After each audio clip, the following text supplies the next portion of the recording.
Bonjour à toutes et à tous, bienvenue sur le podcast Dans la tête d'un cycliste où aujourd'hui nous allons aborder un thème autour de la chaleur et l'altitude. Que faut-il privilégier pour augmenter ses performances? Pour en parler, nous avons aujourd'hui à nouveau notre coach préféré, Loïc. Bienvenue Loïc sur le podcast Dans la tête d'un cycliste. Bonjour Arnaud, bonjour à tous. Alors aujourd'hui, qu'est-ce que tu peux nous partager? Qu'est-ce que tu peux nous dire en introduction de cet épisode?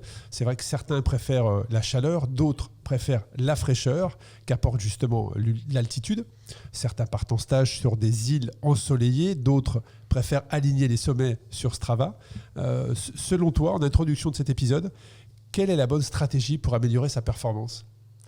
Alors, vous allez voir au fil du discours qu'il n'y a pas forcément une stratégie meilleure que l'autre, parce que chacune est différent et amène des adaptations différentes. En tout cas, les deux ont le même objectif, c'est de s'adapter à un stress pour faire progresser le corps, ce qu'on appelle le principe d'Hormèse. C'est-à-dire qu'on va appliquer un stress à notre organisme, à nos cellules, et notre organisme, le vivant est bien fait, et il s'adapte à ce stress, et ainsi on se renforce et on devient plus fort. Et l'objectif de l'exposition à la chaleur, à l'altitude, c'est de devenir plus fort, de se renforcer, de s'adapter. Alors c'est vrai qu'à la fois la chaleur et l'altitude peuvent entraîner des adaptations physiologiques qui peuvent justement potentiellement améliorer les performances, mais elles agissent de manière différente sur l'organisme. Alors comment mettre en pratique ces différents protocoles d'entraînement, soit à la chaleur, soit à l'altitude? Alors l'exposition à l'altitude, c'est une méthode qui est la plus connue et la plus ancienne. La chaleur, c'est depuis très peu qu'on commence à les mettre en place dans le milieu professionnel. Dans le milieu professionnel, mais aussi amateur maintenant. Avant, on privilégiait l'altitude. L'altitude, comment on fait? Donc, il y a deux façons. En milieu naturel. Donc là, l'objectif, c'est d'aller s'exposer à l'altitude. Tous les protocoles vont dans le même sens. C'est-à-dire qu'il faut résider en altitude plus d'un certain un effet. Avec un minimum de jours, je crois, c'est ça? Oui, c'est ça, exactement. Donc l'objectif, c'est d'être dans un environnement où il y a 15 ou 16% d'oxygène dans l'air. Ce qui correspondra à une altitude? À peu près de 2000 mètres, à peu près 2100. À 3000 mètres, tu es à 14... Tu veux dire 2100 mètres? Oui, 2100 mètres d'altitude. Ça, c'est intéressant parce que, pour une anecdote personnelle, dans l'ultra-distance, je me souviens très bien aux États-Unis, quand je discutais avec des équipiers, justement, eux, leur conseil, c'était que leurs sportifs, le cycliste qui était en train de faire cette épreuve longue distance, ne dorment pas au-dessus de 1800 mètres. Parce que sinon, effectivement, ils avaient, d'après des études, remarqué que le corps ne récupérait pas au-dessus de 1800 mètres parce qu'il n'y a pas suffisamment d'oxygène, effectivement. Alors voilà, donc c'est pour ça qu'il y a deux protocoles. Il y a ce qu'on appelle live high, train low, donc c'est dormir en altitude, s'entraîner en pleine. Donc ça, c'est aujourd'hui ce qui est privilégié par le milieu professionnel, notamment parce que sur la durée, parce qu'en fait, pour qu'il y ait un effet, vous allez voir, il faut qu'il y ait une durée assez longue, au moins de 3 semaines, pour que les effets soient faits. C'est pas en faisant une petite semaine de montagne qu'on va avoir des effets. Tu vas te sentir bien, mais tu n'auras pas des effets, effectivement. Non, mais physiologiquement, il ne se passera rien. Voilà. Ou alors s'entraîner dormir en altitude et s'entraîner en altitude. Donc là, c'est ce que tu disais, et là c'est vrai que c'est plus compliqué parce que ça engendre des déficits de récupération. Et aujourd'hui, on a des protocoles qui vont alterner, et j'expliquerai tout à l'heure, le stage en altitude, puis après on va faire des périodes en plaine pour revenir en stage en altitude, et on essaye de s'entraîner comme ça c'est possible. L'avantage d'être en milieu naturel, c'est qu'on s'acclimate en dormant, donc ça c'est bien. Et en même temps, on a une hypoxie qui est garantie. Voilà. Après, vous avez aussi un milieu artificiel. Et aujourd'hui, c'est un peu à la mode, je ne sais pas si tu as entendu, je crois que c'est à Gandia ou à Denia, en Espagne, au sud d'Espagne, où il y a un hôtel. Ils ont des chambres où il y a un hôtel avec des chambres hypoxiques, où Pogacar ou Van der Poel vont chaque hiver pour s'entraîner. Donc là, l'avantage de la chambre hypoxique, c'est qu'on maîtrise le niveau. Donc en fait, en fonction du ressenti de la personne, on peut diminuer la simulation d'altitude ou l'augmenter. Mais par contre, l'inconvénient, c'est que tu te retrouves avec un taux de CO2 un peu plus important et tu es plus sujet aux maux de tête que l'altitude lui-même. Mais enfin, en tout cas, c'est intéressant parce que du coup, tu peux moduler. Et c'est-à-dire qu'il faudra le répéter, c'est des séquences que tu fais d'1h30, 2 heures par jour pour 12 heures minimum. Il faut dormir. dans la chambre. Donc ça veut dire qu'il faut que tu sois dans la chambre. Voilà, dans la chambre, tu peux aussi t'entraîner. Bien sûr, mais tu vois, et l'avantage de la chambre, c'est que tu peux choisir en fonction de comment tu te sens. Est-ce que je vais m'entraîner aussi ou est-ce que je vais carrément aller dehors et faire que dormir. Donc ça, c'est bien. Pour la chaleur, c'est pareil. Tu as un milieu naturel. Donc là, l'exposition de la chaleur, la différence avec l'altitude, c'est que tu dois le faire sur l'activité physique de façon prioritaire et pas en dormant parce qu'en fait c'est très. Alors par contre là dormir sous 40 degrés, tout le monde l'a fait, il n'y a pas d'adaptation puisque de toute façon tu récupères pas et tu dors pas. Donc ça il faut pas le faire. Après en milieu naturel, ça dépend de la météo, ça c'est aussi un des inconvénients. Et dans les milieux artificiels aujourd'hui, alors je sais pas si vous avez vu par exemple l'équipe de France de triathlon pour Tokyo. Les Jeux Olympiques de Tokyo ont beaucoup entraîné en milieu artificiel à simuler la chaleur, et notamment le taux d'humidité. C'était pour reproduire un peu les conditions qu'il y a à avoir très chaud et très humide pendant la course, mais aussi pour améliorer les performances. Donc là, tu t'entraînes dans une pièce chauffée. Okay. Et ça, tout le monde peut le faire parce que l'endroit le plus chauffé dans la maison, c'est la salle de bain. Et tu peux alterner avec des bains chauds ou des saunas. Et donc là, la salle de bain, elle est parfaite. Alors si tu as une baignoire, c'est encore mieux. C'est ce qu'avait fait notre champion de VTT, effectivement. Voilà, c'est ça. Et tu permets de pouvoir organiser ton entraînement aussi comme ça. Et pour les gens qui font du triathlon longue distance, les professionnels qui préparent le championnat du monde à Hawaï, pareil, s'entraînent souvent dans des conditions comme ça pour s'adapter aux conditions, mais aussi permettre à l'organisme de développer des adaptations et d'améliorer leur performance. Alors, on parle d'altitude, de privation d'oxygène. Alors, c'est pas une question piège que je vais te poser, Loïc, mais moi, j'habite sur Lyon et j'ai dernièrement vu un bar à oxygène qui a ouvert. Alors, à l'inverse, ma question, c'est pour bien récupérer après un effort, est-ce qu'un apport important d'oxygène pur permettrait de mieux récupérer ? Si tes cellules ne sont pas capables de les synthétiser à la valeur que tu lui apportes, pas forcément. Parce que ça avait été, tu vois, je me suis fait cette réflexion, c'est-à-dire qu'en récup, est-ce qu'apporter un oxygène pur et de manière intensive sur une séquence de 10 minutes permettrait de mieux récupérer ? Non, pas pour moi. Mais écoute. Alors par contre, ça peut avoir un effet une sensation de bien-être sur le moment. Mais en fait, pour un sportif, ça apportera pas quelque chose d'important. Parce qu'en fait, ça dépend vraiment de ta capacité à l'utiliser, l'oxygène. Si par exemple tu as un réseau de mitochondries trop restreint, tu peux apporter autant d'oxygène que tu veux et à un moment donné il y en aura trop, c'est la seule chose qu'il y aura. Donc voilà, j'avais juste cette petite parenthèse à faire et c'est Jordan Sarrou qui s'était entraîné justement pour les Jeux Olympiques dans sa salle de bain chauffée et humide. Donc là tu nous expliquais, on a fait le point sur qu'est-ce qu'était comment tu mettais en place, comment tu matérialisais cet entraînement, que ce soit en altitude ou à la chaleur, la mise en place des protocoles, mais quels sont les effets sur le corps, quels sont les avantages et les inconvénients de l'altitude mais de la chaleur ? Alors, de l'altitude, ils sont nombreux, notamment l'augmentation de l'EPO. Ah oui, parce que l'EPO est une hormone naturelle. Naturelle, effectivement, produite par les reins. Effectivement. Exactement, et donc ça permet de l'augmenter l'OPO dans notre organisme et donc d'augmenter la production de globules rouges parce que c'est l'hormone qui permet la production de globules rouges. Et le rôle des globules rouges, Loïc ? Transporter l'oxygène. Donc en fait, si on doit reprendre un petit peu le passé sulfureux du cyclisme, c'est quand on a utilisé cette hormone synthétique qu'on utilisait dans le cadre médical pour des gens qui avaient des problèmes de production de globules rouges. On a augmenté artificiellement donc, les capacités du cycliste parce que le PO qu'on injectait permettait de dépasser des taux de globules rouges au-delà de ce que l'être humain peut faire. Et donc l'altitude, ça reproduit ce schéma-là. Ça permet aussi, et ça on n'en parle pas souvent, d'augmenter le pouvoir tampon des bicarbonates. Donc les bicarbonates, tu connais Arnaud, puisque il y a une nouvelle marque de nutrition. Exact, j'ai testé ça. Vient de sortir ça. À quoi servent les bicarbonates ? À améliorer l'acidité cellulaire. Ouais, c'est ça. Et donc permet de faire des efforts intenses plus longtemps. C'est ça, jusqu'à ce que ça s'arrête. Jusqu'à ce que ça s'arrête. Ce que j'ai connu. Et donc, le travail en altitude permet ça. Voilà, exactement. Ça permet aussi d'améliorer l'oxygénation cérébrale. Et ça peut être intéressant pour garder la lucidité et tout ce qui est dans les aspects cognitifs. Ça permet l'amélioration de l'évacuation du CO2.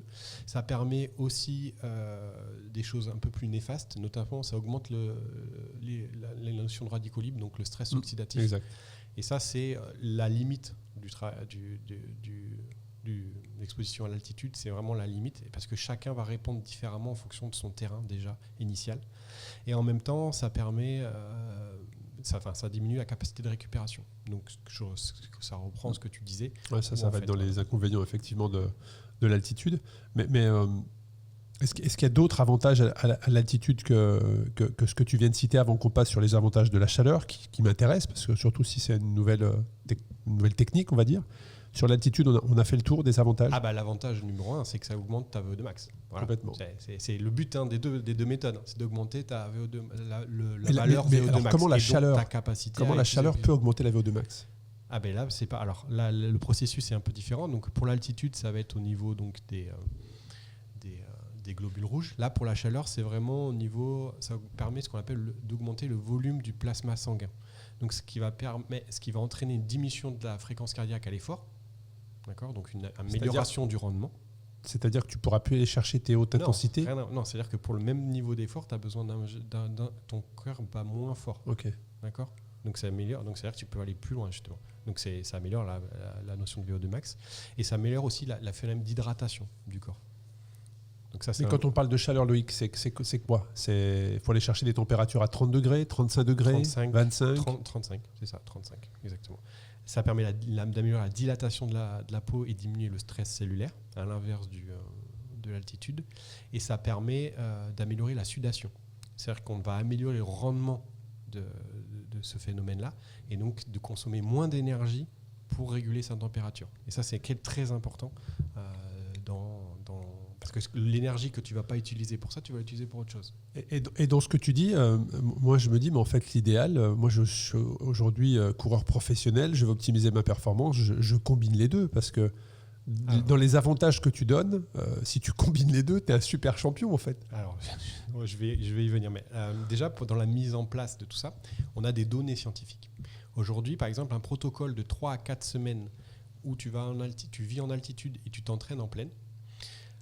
Donc tu dors au moins 12 heures en altitude, au-dessus de 2200 mètres, et tu t'entraînes en plaine.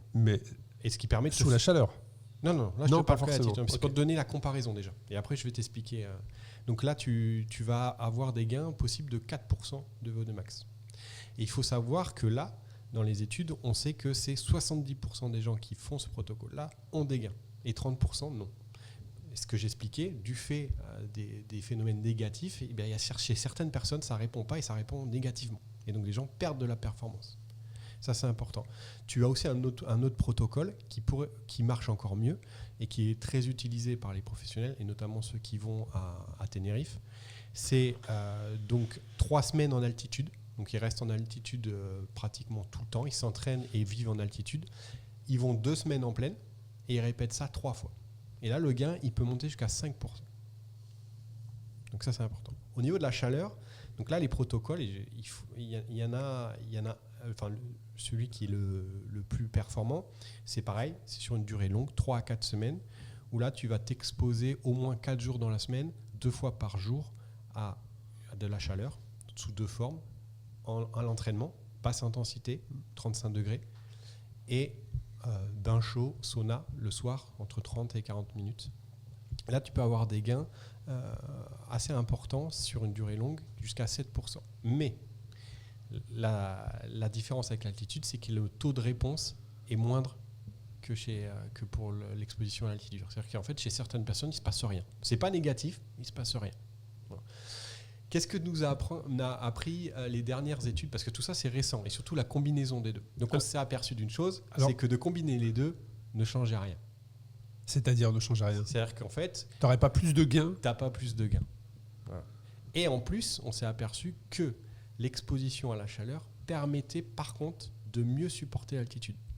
Alors, tu sais, les gens qui ont du mal à supporter l'altitude, alors que tu ne peux pas aller en stage en altitude, tu peux préparer ton corps à l'altitude grâce à ces techniques d'exposition à la chaleur. Donc, on a beaucoup parlé des avantages, mais s'il y avait des inconvénients? Par exemple, est-ce qu'il y a des inconvénients à s'entraîner sous la chaleur? Est-ce qu'il y a des inconvénients à aller s'entraîner en altitude? Alors pour la chaleur, les inconvénients, il y en a moindre que pour l'altitude. L'inconvénient numéro 1 pour l'altitude, c'est la difficulté à récupérer. C'est donc la répartition de la charge qui va être différente et qui est vraiment individuelle.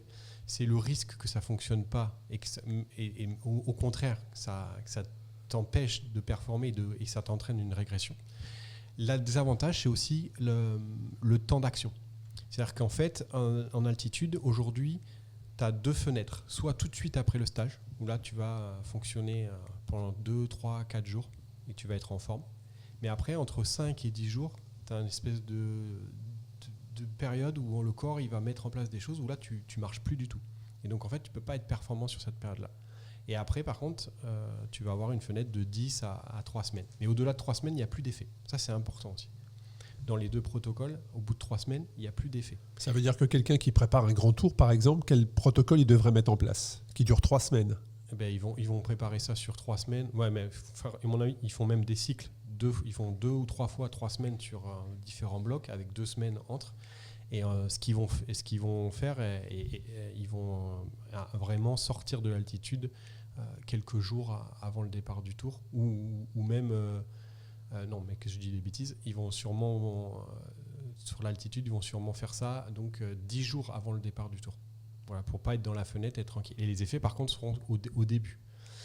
Après, voilà, c'est aussi, il faut penser ça sur du long terme, parce que là, tu penses que sur un événement, mais sur le long terme, tu entraînes ton corps. Parce qu'il faut savoir que, par contre, il y a une réacclimatation qui est bonne.